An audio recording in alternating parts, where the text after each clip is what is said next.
सकते हैं, सिटी में इंडोर आउटडोर प्लांटेशन को हम लोग प्रमोट कर सकते हैं। जी, ये सब बातें आपकी जो हैं, आपके तरह तरह के आइडियाज़ हैं, तरह तरह की चीज़ें हैं, तरह तरह की बातें हैं। नए युवा जो इस समय खेती की तरफ आकर्षित हो रहे हैं या एग्रीकल्चर पढ़कर बाहर आ रहे हैं, उन युवाओं के बारे में क्या कहना चाहेंगे?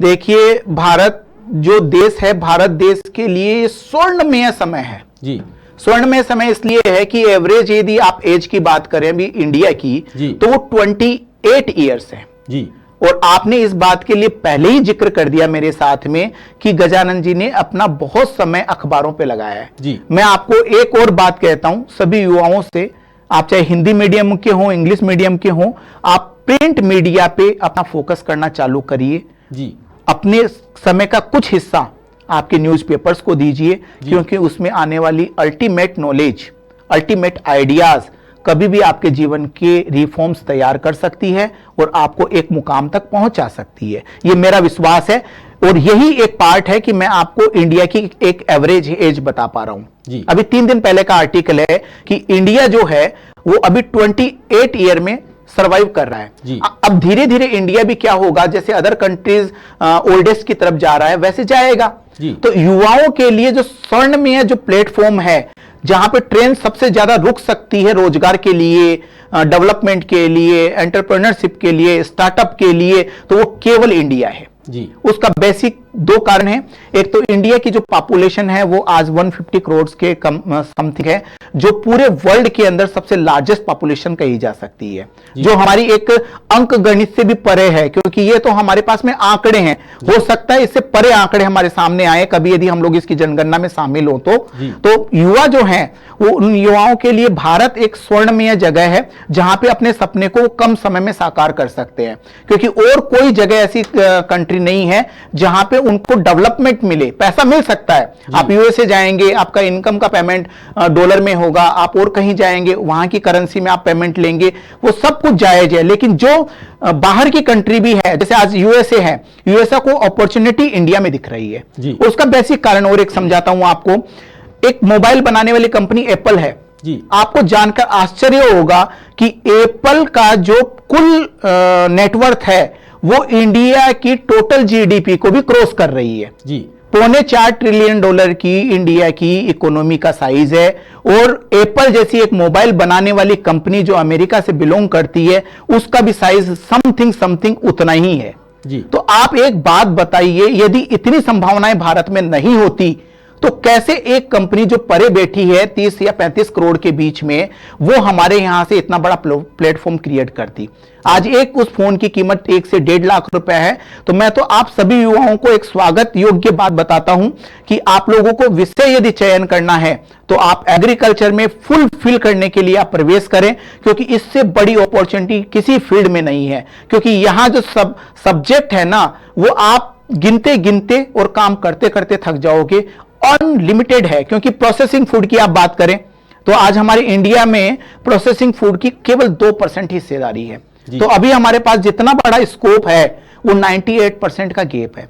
आप मान लीजिए आज कोई भी चीज बना रहे हैं, मैं एक एग्जांपल देता हूं आपको, इसका बहुत सिंपल एग्जांपल है। आज अनऑर्गेनाइज्ड बिजनेस में एक बहुत सिंपल है, पानीपुरी का बिजनेस जी, है ना। मैं ये नहीं कह रहा कि आप पानीपुरी का बिजनेस करो, लेकिन एक अनऑर्गेनाइज्ड बिजनेस का मैं एक एग्जांपल दे रहा हूं। उस पानीपुरी का इनोवेशन किसने किया? नो वन टेल, किसी को नहीं पता है जी। लेकिन आप आश्चर्य इस बात का करेंगे कि एक 10 रुपए के कॉइन में 4 पानीपुरी मिलती है जी। एक पानीपुरी की कीमत ₹2.5 हो गया। एक छोटे से आटे की गोली, मतलब 1 किलो आटे की कीमत ₹45 है, उससे बनने वाली 200 बाइट या 200 पानीपुरी कितने रुपए की बिकेगी जी? कल्पना करके देखिए। तो जो फूड इंडस्ट्रीज का मार्केट है, प्रोसेसिंग का मार्केट है, वो बहुत बड़ा है। और इस गैप को यदि हमने कहीं भी मैनेज कर लिया तो आप मान के चलिए कि इंडिया की इकोनॉमी में एग्रीकल्चर की हिस्सेदारी अल्टीमेट होगी। आप उसको अद्भुत मान सकते हैं, आश्चर्यजनक मान सकते हैं, क्योंकि हमारा बेसिक कमोडिटी या बेसिक बिजनेस या बेसिक डिपेंडेंसी केवल एग्रीकल्चर है। जी हाँ, बिल्कुल आप सही कह रहे हैं कि एग्रीकल्चर हमारा कृषि प्रधान देश है, एग्रीकल्चर हमारा मुख्य बिजनेस होना चाहिए, मुख्य कार्य होना चाहिए, और उसी एग्रीकल्चर को हम लगातार प्रमोट करते हैं, उसी किसान को हम लगातार प्रमोट करते हैं। परंतु अब आवश्यकता है किसान के स्मार्ट होने की, अब आवश्यकता है युवाओं को खेतों की तरफ वापस लौटने की, अब आवश्यकता है कि चमक दमक की फील्ड को छोड़कर कृषि के क्षेत्र को ही चमक दमक वाला बनाने की। गजानन अग्रवाल जी लगातार इस तरह के काम करते रहते हैं। गजानन अग्रवाल जी खुद बहुत पढ़ते हैं, मैंने बताया आपको कि वो अखबार बहुत पढ़ते हैं, नॉलेज बहुत ग्रहण करते हैं, और उसी के कारण है कि आज ये लगभग इतनी देर से लगातार बोले जा रहे हैं और तरह तरह की बातें इन्होंने बोली। ऐसा कोई सब्जेक्ट इन्होंने नहीं छोड़ा जिस पर इन्होंने बात नहीं की हो। गजानन जी, फिर भी मैं आपसे एक बार फिर ये पूछना चाह रहा हूँ कि किस तरीके से हम या हमारे युवा जो एग्री स्टार्टअप्स करना चाह रहे हैं उनके लिए कितना टफ है, क्योंकि आप बिजनेस कर रहे हैं और आज की तारीख में युवा डरते हैं उन चीज़ों से। नंबर एक तो रिस्क लेने की कैपेसिटी से, और नंबर दो फॉर्मेलिटीज से, जो गवर्नमेंट की फॉर्मेलिटीज होती हैं, क्योंकि फूड का बिजनेस हो चाहे एग्रीकल्चर का बिजनेस हो, इन्हें बहुत सारी लाइसेंसेज लेने की जरूरत पड़ती है। क्या कहना चाहेंगे इस बारे में? देखिए, डरने का विषय तो है ही नहीं, ये तो करने का विषय है जी। ये डरने का विषय नहीं, करने का विषय इसलिए बोल रहा हूं क्योंकि बिगिनिंग जो होती है ना वो हमेशा बहुत टफ होती है। बिगिनिंग हमेशा टफ होती है, और जब बिगिनिंग आपकी टफ होती है तो आपको हमेशा ऐसा एक डर सताता रहता है कि कहीं हम फेल नहीं हो जाए, हमारे को कहीं से फंडिंग मिलेगी, वो फंडिंग क्रैश नहीं हो जाए, या हमारी मान लीजिए कि पुश्ते नहीं हम लोगों को कहीं से पैसा मिल रहा है तो उसमें हमें कोई दिक्कत नहीं हो जाए।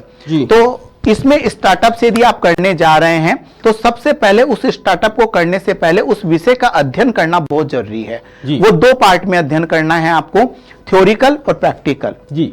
थ्योरिकल उस लेवल पे कि आपको उसकी बेसिक्स पता लग जाएं, और प्रैक्टिकल इसलिए कि आपको जो आने वाले चैलेंजेस हैं वो पता लग जाए। जी। और यदि आपको किसी भी फील्ड में जाना है, कोई भी नया स्टार्टअप बनाना है, नए एंटरप्रेन्योर बनना है, तो आप फंडिंग पे डिपेंडेंसी मत रखिए, नॉलेज पे डिपेंडेंसी रखिए। जी। यदि आपके पास में मार्केट नॉलेज होगा, मार्केटिंग स्ट्रेटेजी होगी, प्रोडक्ट क्वालिटी होगी, तो आपके पास अपार संभावनाएं हैं एग्रीकल्चर और हॉर्टिकल्चर में, और इसके बहुत उदाहरण हैं। मैं अभी आपको बताऊं, हमारे इसी अखंड संवाद के मंच से मैं एक व्यक्ति को जानता हूं जिनके मिलेट्स का स्वाद है ना, मतलब जिन्होंने कुरकुरे बोलना बहुत गलत हो जाएगा कि कुरकुरे किसी कंपनी का प्रोडक्ट है, बेसिकली वो एक तरीके से स्नैक्स है ना, मिलेट स्टिक्स बोल सकते हैं, मिलेट स्नैक्स बोल सकते हैं। तो जो ये चीज प्रोडक्ट उन्होंने डेवलप किया, उसका टेस्ट इतना अल्टीमेट था रावल चंद पंचारिया जी का कि उसको कोई भी बंदा यदि खाएगा ना तो प्रोडक्ट वाइज वो 100% उनके प्रोडक्ट को कहीं भी रिकमेंड करेगा, माउथ पब्लिसिटी करेगा। लेकिन उनका जो गैप है, उनका गैप ये है कि हमारे स्टार्टअप्स कहां से स्टार्ट होता है कि वो जो गैप्स है ना उसको फुलफिल करना पड़ेगा। उनके पास में मार्केटिंग स्ट्रेटेजी नहीं है जी। वो ऐसा प्लान नहीं कर पा रहे कि मैं इसको मास लेवल पे कैसे लेके जाऊं और इसको मैं कितने कम समय में कितने लोगों के पास में पहुंचाऊं। जैसे एक बहुत सिंपल एग्जांपल है, बालाजी नमकीन के नाम से एक बहुत फेमस प्रोडक्ट है जिसके स्नैक्स भी आते हैं और बहुत सारे प्रोडक्ट्स आते हैं। आपको उनकी स्ट्रेटेजी जब भी आप पढ़ेंगे, बायोग्राफी पढ़ेंगे, तो बालाजी वालों की शुरुआत हुई है डिमांड क्रिएट करने से जी। उनकी नमकीन को कोई लाइक नहीं करता था, उनके कुरकुरों को कोई लाइक नहीं करता था, स्नैक्स को कोई लाइक नहीं करता था। उन्होंने खुद ने डिमांड क्रिएट करी, उन्होंने शॉप पे अपने बंदे भेजे, कोई बंदा उनकी शॉप पे रखता नहीं था माल। उन्होंने कहा कि साहब मुझे ये स्नैक्स चाहिए बालाजी वाला जी। वो दुकानदार कहता था साहब नहीं है, दूसरे दिन दूसरे बंदे को भेजा, बहुत सारे जगह एग्जांपल्स किए। दुकानदार को लगा कि यार ये प्रोडक्ट डिमांडेबल है, मुझे लेना चाहिए, ऑटोमेटिक वो प्रोडक्ट अपनी पब्लिसिटी में आ गया। तो मार्केटिंग स्ट्रेटेजी यदि आपको स्टार्टअप स्टार्ट करना है तो बहुत नीड है, प्रैक्टिकल ट्रेनिंग उससे भी ज्यादा नीड है। थर्ड नीड है कि प्रैक्टिकल ट्रेनिंग जो ऑलरेडी कर रहे हैं उनके पास में 3 या 6 महीने की ट्रेनिंग्स लेना, और वो भी बहुत पारदर्शी तरीके से, उसके किसी भी कॉन्सेप्ट को बिना चुराए अपने आइडिया पे काम करते हैं। एक चीज एक बार मैं रोकना चाहूंगा, क्योंकि अभी हम पूरे 16 घंटे हमारे पूरे हो चुके हैं और सिर्फ 8 घंटे हमारे सामने बाकी हैं। 16 घंटे हम पूरे कर चुके हैं आपके साथ से, आपके सहयोग से, आप सभी लोगों के सतत जो प्रयास थे उनके साथ हम 16 घंटे अखंड संवाद के पूरे हो चुके हैं। 24 घंटे से सिर्फ कुछ कदमों की दूरी पर इस समय पर हम खड़े हुए हैं, और बहुत जल्द हम वो माइलस्टोन भी पार कर लेंगे और हम इतिहास रचने की तरफ है। अपडेट इंडिया आज अपना एक इतिहास रचने की तरफ है कि शुरू होने के चौथे पांचवें महीने में ही अगर हम एक ऐसा मैराथन, एक ऐसा कार्यक्रम, एक ऐसा अखंड संवाद आयोजित करते हैं जो कि 24 घंटे तक लगातार लाइव चलता है और उसमें किसान, कृषि वैज्ञानिक, किसान वैज्ञानिक, एक्सपर्ट्स, गेस्ट एक के बाद एक, एक के बाद एक, एक के बाद एक, एक के बाद एक हमारे साथ लगातार जुड़ते रहते हैं, देश के अलग अलग हिस्सों से जुड़ते रहते हैं, तो वाकई में ये एक इतिहास रचने वाली चीज होने जा रही है। क्या कहना चाहेंगे सर गजानन जी? अखंड संवाद मेरे स्तर पे, यदि आप व्यक्तिगत स्तर पे बात करें तो मेरी नॉलेज में, जो मैं 19 वर्षों से काम कर रहा हूं, एग्रीकल्चर स्टार्टअप में या एग्रीकल्चर प्रोग्राम में या इस तरह के संवाद में इन विषयों पे पहला प्रोग्राम है जी। और मैं आगे आपको विश्वास दिलाता हूं, किसी भी चीज को ब्रेक करना इम्पॉसिबल नहीं होता है, लेकिन मेरा ऐसा मानना है कि इस विषय पे लोग ध्यान नहीं देते हैं। तो ये आने वाले टाइम के लिए भी एक बहुत चैलेंजेबल होगा कि उनके लिए ब्रेक करना बहुत इम्पॉसिबल सा होगा, क्योंकि आपके पास में सब्जेक्ट्स होना बहुत जरूरी है जी। आप जिस सब्जेक्ट पे 15 मिनट नहीं बोल पा रहे हो, उसके लिए हजारों यूनिवर्सिटियां हैं, हजारों केवीकेज है, लेकिन आप 15 मिनट काम की बात नहीं करना चाहते जी। भाई हमारे पास में फार्मर इनकम बढ़ाने के लिए क्या आइडियाज हैं, क्या हमारा फार्मर अपनी इनकम को क्या डबल कर सकता है क्या, ये हमारा बेसिक कॉन्सेप्ट होना चाहिए। बाकी सब चीज फार्मर को आती है, कैसे पानी देना है, कितना पानी देना है, कहां पानी देना है, कौन सी फसल करनी है, ये सब कॉन्सेप्ट उसको पता है। मेन उसकी जो चीज है, जहां उसकी गाड़ी और उसकी सुई अटकती है, वो उसकी जगह है कि उसकी इनकम उसको डबल करनी है या जितनी वो कर रहा है। आज आपको बहुत आश्चर्य होगा, पर फार्मर फैमिली की जो इनकम है ना, वो पंजाब को यदि आप छोड़ दें तो करीब 8-9 हजार रुपए पर फार्मर फैमिली की इनकम है मंथली। आप बताइए 9 हजार या 10 हजार रुपए में एक फार्मर फैमिली सरवाइव कर सकती है? बिल्कुल नहीं कर सकती है।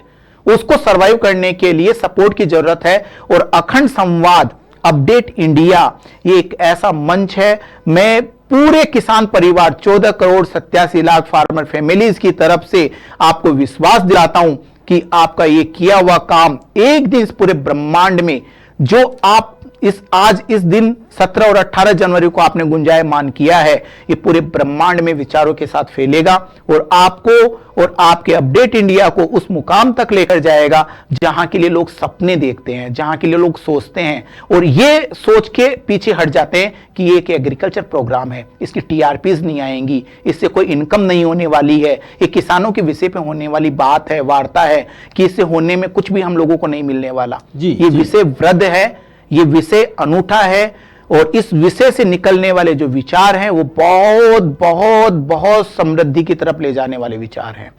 जी हाँ, बिल्कुल आप सही कह रहे हैं। अखंड संवाद आप सभी लोगों की प्रेरणा के साथ, अपडेट इंडिया की टीम के सहयोग के साथ आज अपने 16 घंटे पूरे कर चुका है और धीरे धीरे हम अपनी मंजिल की ओर बढ़ते जा रहे हैं। धीरे धीरे हम उस माइलस्टोन की तरफ बढ़ते जा रहे हैं जिसे लक्ष्य को आंखों में बसाकर हम अपनी छोटी छोटी आंखों में बड़ा लक्ष्य लेकर चले थे और 24 घंटे तक पहुंचने का लक्ष्य लेकर जब हम सबसे पहले जब मेरी टीम के साथ डिस्कस किया तो एक भी व्यक्ति ऐसा नहीं था जो ये कहे कि नहीं ये नहीं हो पाएगा।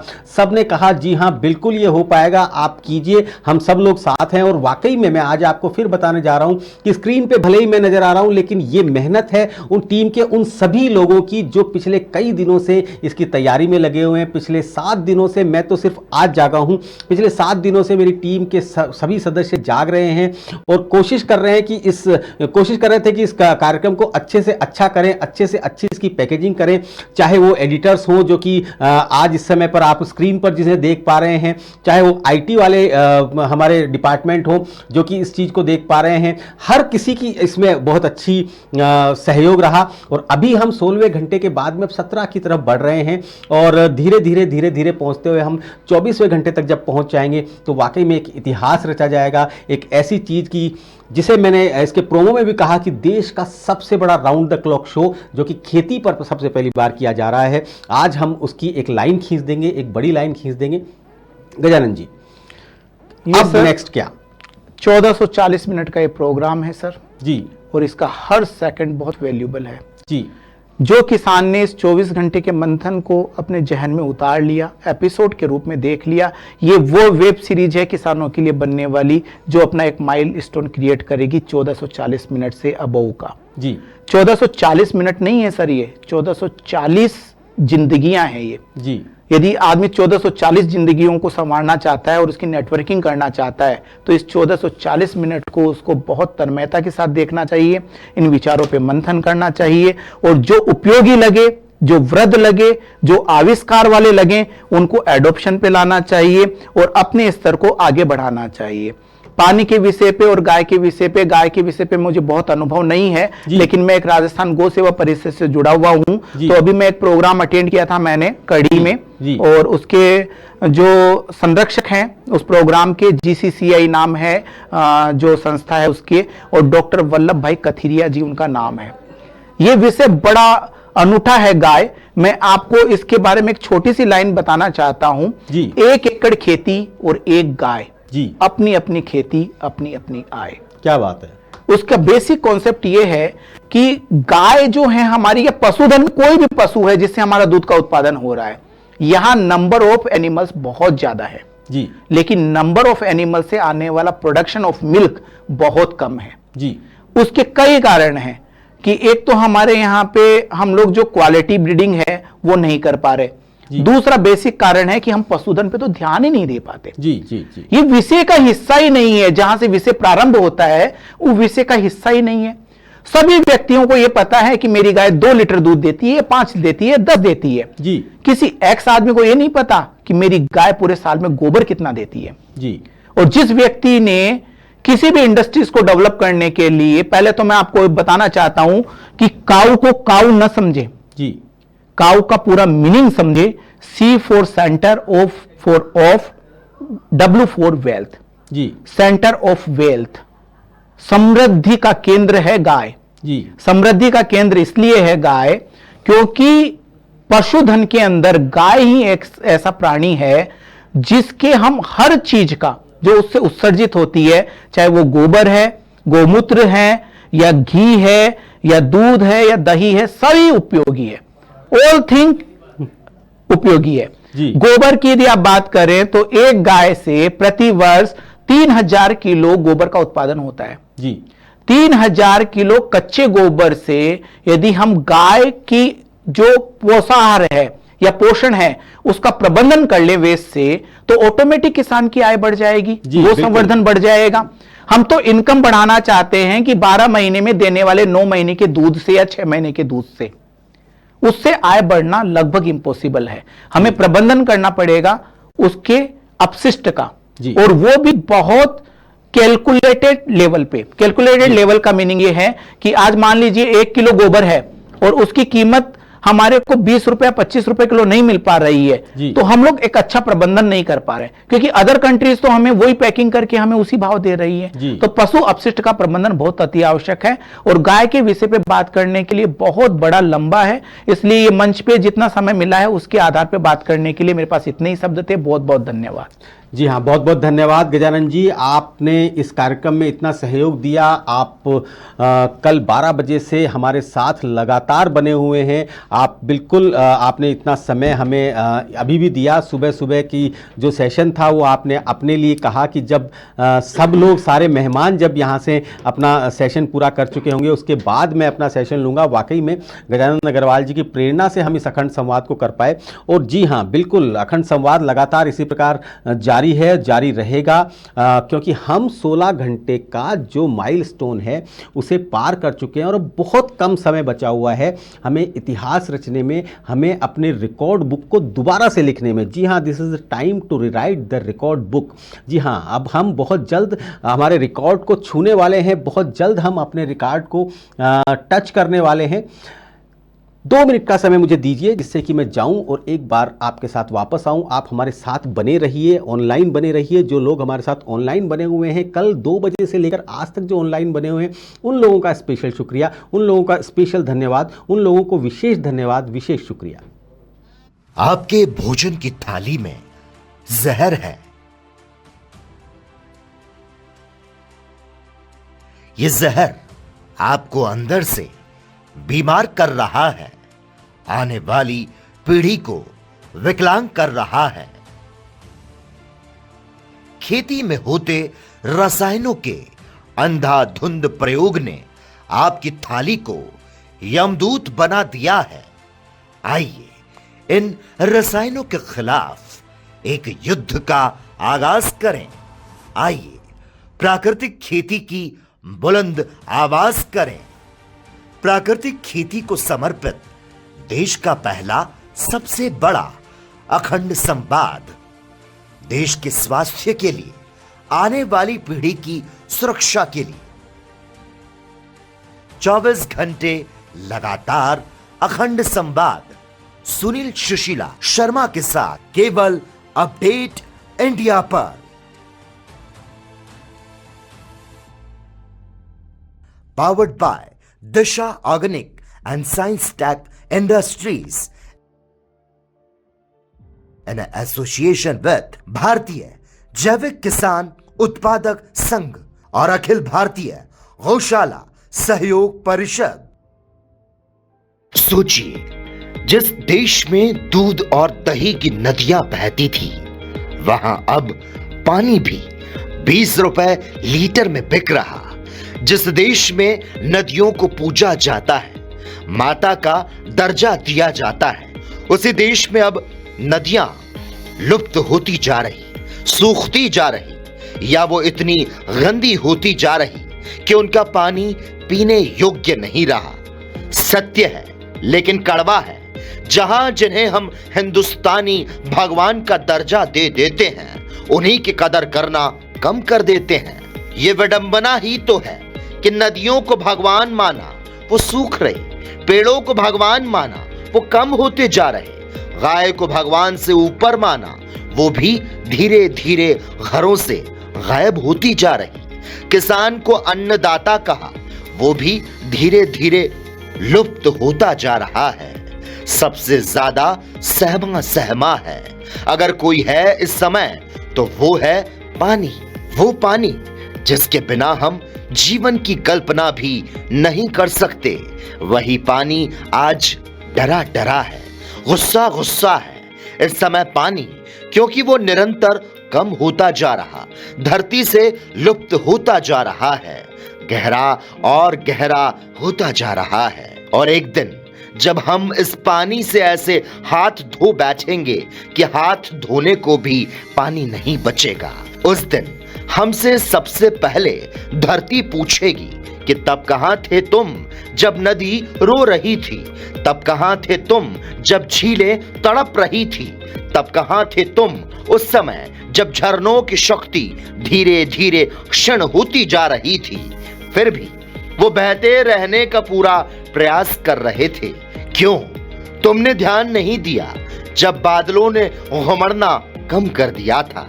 उस समय हमारे पास ना इन सवालों के जवाब होंगे और ना ही इस धरती के जीव इन सवालों का जवाब देने के लिए जिंदा रह पाएंगे, क्योंकि पानी को बनाया नहीं जा सकता, इसे सिर्फ बचाया जा सकता है। आइए इस अपनी आने वाली पीढ़ियों के लिए पानी बचाएं। शायद इससे खूबसूरत उपहार उनके लिए और कुछ भी हो नहीं सकता। हर निवाले में जहर, हर फल में रसायन, दूध के हर घूंट में मिलावट और घर घर में बीमारियों का कहर। आइए इस धरती माता को रसायन मुक्त बनाने के लिए लड़ें, अपनी पीढ़ियों को एक पोषण युक्त भोजन देने के लिए आगे बढ़ें। आइए प्राकृतिक खेती पर बात करें, एक अखंड संवाद करें, थाली में बढ़ते जहर को रोकने के लिए। अखंड संवाद सुनील सुशीला शर्मा के साथ, powered by Disha organic and science tech industries in association with Bharatiya Jaivik किसान उत्पादक संघ और अखिल भारतीय गौशाला सहयोग परिषद। रसायन कई तरह से मानव स्वास्थ्य और पर्यावरण को नुकसान पहुंचा सकते हैं। रासायनिक प्रदूषण से खाद्य श्रृंखला दूषित हो सकती है और इससे लोगों को बीमारियां हो सकती है। रासायनिक दुर्घटनाओं में भी लोगों को कई तरह की समस्याएं हो सकती हैं। रसायनों के कुछ दुष्प्रभाव। रासायनिक उर्वरकों के इस्तेमाल से भूमिगत जल और नदियों के पानी में नाइट्रेट का स्तर बढ़ता है। कीटनाशकों के इस्तेमाल से ल्यूकेमिया, लिम्फोमा के और कई तरह के कैंसर हो सकते हैं। रासायनिक प्रदूषण से खाद्य श्रृंखला दूषित हो सकती है। रासायनिक प्रदूषण से मानव आंत माइक्रोबायोम पर असर पड़ सकता है। रासायनिक प्रदूषण से प्रजनन क्षमता प्रभावित हो सकती है। रासायनिक प्रदूषण से तंत्रिका संबंधी विकार हो सकते हैं। रासायनिक प्रदूषण से पुरानी बीमारियां हो सकती हैं। रासायनिक दुर्घटनाओं में आंखों में जलन, सांस लेने में दिक्कत और त्वचा में जलन जैसी समस्याएं हो सकती है। आइए इस रसायन से मुक्ति पाने के प्रयास करें। आपका भोजन ही आपका दुश्मन बन गया है। चमकीले फल और सब्जियां आपकी सेहत से खिलवाड़ कर रही है। आपका हर निवाला जहर की पुड़िया बन चुका है। आइए इस जहर से मुक्ति पाने के लिए युद्ध की शुरुआत करें। आने वाली पीढ़ियों के लिए एक रसायन मुक्त वातावरण का निर्माण करें। देश भर के किसानों, बुद्धिजीवियों और विशेषज्ञों से अखंड संवाद करें। देश का सबसे बड़ा राउंड द क्लॉक शो, अखंड संवाद, सुनील सुशीला शर्मा के साथ, powered by Disha organic techno industries in association with Bharatiya Jaivik किसान उत्पादक संघ और अखिल भारतीय गौशाला सहयोग परिषद, केवल अपडेट इंडिया पर। हमारे देश का किसान जो हमेशा से एक अनसंग हीरो रहा है, क्योंकि रात के अंधेरों में की गई उसकी मेहनत शहर के चकाचौंध भरी दुनिया को नजर नहीं आती।